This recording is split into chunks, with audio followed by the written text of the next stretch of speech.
Opo. Bianca. Yes po. Kamusta? Oh, grabe. Ilan taon mo pinahaba? Like a year lang. A year or two. Wow.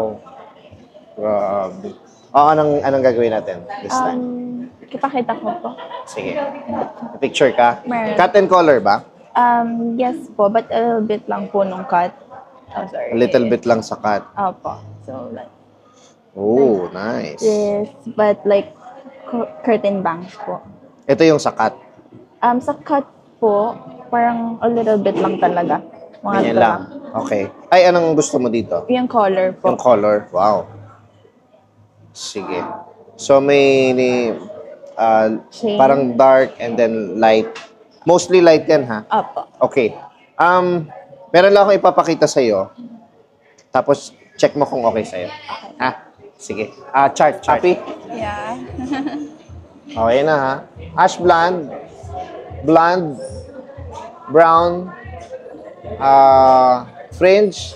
Curtain bangs. And then layer. Yeah. Tapos konti lang yung binawas sa length. O, yan ha. Approve yan lahat, no? Anong napansin mo difference doon sa una mong blonde?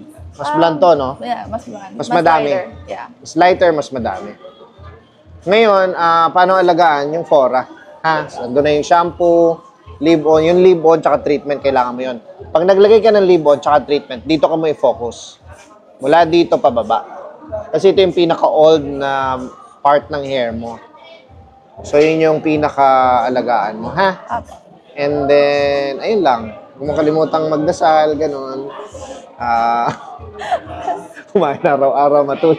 Hindi. Alagaan mo lang, ha? Tapos, if you have, chat-chat lang tayo. Yes. Ha? Thank you. Thank you. Happy ka? Yeah. Ganda, oh. Tagal lang, no? Opo. Kasi ang haba naman ng hair mo, grabe. Pero okay lang. Importante, maganda yung kinalabasan. Salamat! Thank you. Okay na, thank you. Ingat ka.